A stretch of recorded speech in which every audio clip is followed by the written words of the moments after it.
Hello and welcome back, ladies and gentlemen. Today's video is going to be something that I haven't really done before.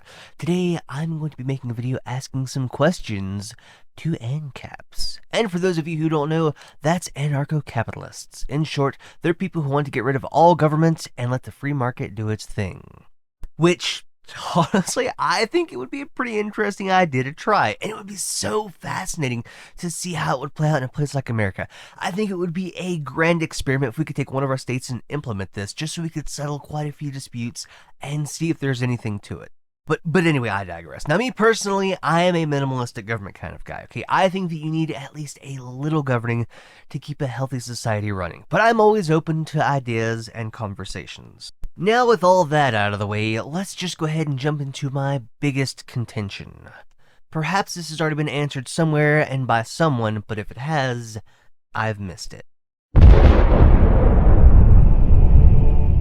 Nuclear weapons. By far the most powerful and game-changing tool humanity has been able to conjure up thus far. And in my opinion, this seems to be the largest monkey wrench in the idea of having an ANCAP country, and I believe rightfully so. Before I get too far into it, I know this may be an American-centric view on this question, but I live here in the good old US of A, so if you wouldn't mind humoring me, let's continue with the assumption that the USA is where ANCAPistan has decided to raise its flag. So let's say that your dreams have come true and the American government has suddenly wished out of existence. Poof, no more America. What do we do about nuclear weapons? Firstly, how would you divide up our current nuclear arsenal? Do any groups claiming to be capitalist military have claim? Do they divide them up? Do they go to the highest bidder? And in that case, who gets the money? The primary question here is, who gets to claim ownership over the now vacant military arsenals, including the most powerful weapons on the planet? Let's say people do get tired of the US government and they decide to replace it with the private sector. Everything the government owns, guns, tanks, will be sold to private citizens, private militaries, and private security. But it'll mostly be bought off by private security and private military. As far as the nuclear bombs, they will all be recycled to create nuclear energy via power plants. Secondly, let's assume that you have a way to work all of that out. What happens then? You have privately contracted militaries for hire with nuclear weapons. What's stopping them from imposing their rule over ANCAPistan with their newfound power? The only form of power they'd be getting is electricity. I assume that the most logical answer is other private military powers that people will pay to protect them. Now, I personally believe in capitalism, but I think the flaw here would be that other countries could simply come in and buy out these companies or pay them off. What happens when the people you are paying to protect you get a better deal in a lengthy contract to subvert any repercussions to their reputation with the general population? I think you see where I'm going with this, and I think it's a very serious issue. You have to worry about countries outside of ANCAPistan who want all of those nice resources and that land that you're sitting on. You see, the free market is supposed to balance itself out with incentive. A company does something sketchy, and the public stops funding them due to their declining reputation. But with money flowing in from an outside source, that kind of subverts the balance of the free market. Now, I'm looking at this from the perspective of, if I was another country that wants to take over America, how would I do it? And I think it's very important to put yourself in those shoes. And if America is now ANCAPistan, well, I'm just going to pay off the military powers that be and promise them all manner of luxuries and benefits to either join me or simply stand aside. Let me ask you a question. When has Walmart security turned against its customers because their competitor, Fry's, decided to pay them off? Or because some country paid them off? It's never happened. And it never will happen. And to state that that will happen is ridiculous. I'll tell you exactly why private security will never be bought off to attack ANCAPistan, and why a government could never form in ANCAPistan. If private security was bought off to fight ANCAPistan, or a government started to form, that would require violence on their part, and that is against the non-aggression principle. If they attack you, which both groups would, you could legally kill them. This would be putting a giant bullseye on any enemies of ANCAPistan. They'd basically be going to war against an entire society of people. And I'm sorry, a private security of 1,000 people can't kill millions of people. They just can't. As soon as just a little bit of government springs its ugly head up, they'd be shot dead in Ancapistan. Why? Because their job requires violence, and violence is something that you're allowed to respond with violence. So I don't want to hear any more of this, oh, what if government forms, or what if private security gets bought off? Because both claims are ridiculous. You could argue that these companies wouldn't give in to temptation because, they believe in Ancapistan and they wouldn't do that. But I don't think it's entirely unreasonable to place your bets on human greed. So, while we're on the subject of other hostile countries interacting with Ancapistan, you have to realize that a bunch of military companies are going to be a lot less effective in battle against a single unified nation's army.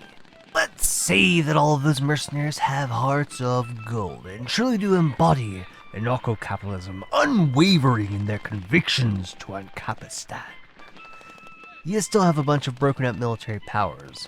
For the free market to work, you can't have a singularly powerful military in Ancapistan. Otherwise, you have a military superpower, and the dangers of that power becoming corrupt and enforcing its own rule is very real. So like I said, you have a bunch of separate military powers against a single, unified national army. Any strategist worth his salt will tell you that you're at a severe disadvantage here. Even if all the companies are cooperating, they're not going to be as effective as the invading forces. Again, though, I suppose you could make the argument that you could appeal to the generosity of other nations to intervene, which is a fair point. If you assume that the international community will aid you against an invading country, you would stand a far better chance. But let's play devil's advocate. Just for argument's sake, let's say that no country wants to get mixed up in the affair. Nobody just wants to get involved in this war. So where does that leave Ancapistan? Ancapistan, like America, would be cherished for its freedom. There would be countries that would stick up and defend Ancapistan. So Ancapistan would be just fine. Also, even if no country did stick up for Ancapistan, it would still be fine. Not every country in the world needs a military as strong as the United States of America, the strongest military on the planet. There's 194 countries that don't have the strongest military on the planet, and they do just fine. So I'm tired of hearing this crap where, oh, well, you need it to be stronger than America, or else your country is screwed. That is BS. That is simply not true. Ancapistan will have a pretty good defense, and that's all it needs. It doesn't need more than that. They would have private militias, private militaries, private security, and the whole society will be armed to the teeth. The whole society will be the military. Anybody that could fight will fight. Let's say 20% fights. That's 64 million people. That seems a lot better than the 2 million people that are in the United States of America's military. 64 million versus 2 million. Who would you wager your bet on? Okay, so my other big question, something that I am incredibly curious about. How do you plan on making Ancapistan become a reality? For instance, let's say that your name is Mr. Daps, and you advocate heavily for anarcho-capitalism. It's something that you really believe in. How does Mr. Daps plan on setting in motion the machinations which will lead to the birth of glorious Ancapistan? I mean, the whole purpose of advocating for something is to one day see it implemented, right? So how do you topple the government and replace it with the free market, all without violating the non-aggression principle? Do you do it by trying to get more ANCAPs in position of power? Slowly chopping away at the tree of government, removing one piece of legislation at a time?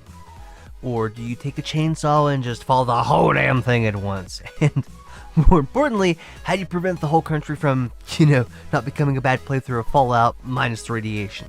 I am extremely curious about your plans and strategies for implementing your ideas. What path do you plan on taking to making your dreams and ideas happen? Through education. Simply by changing the minds of the people.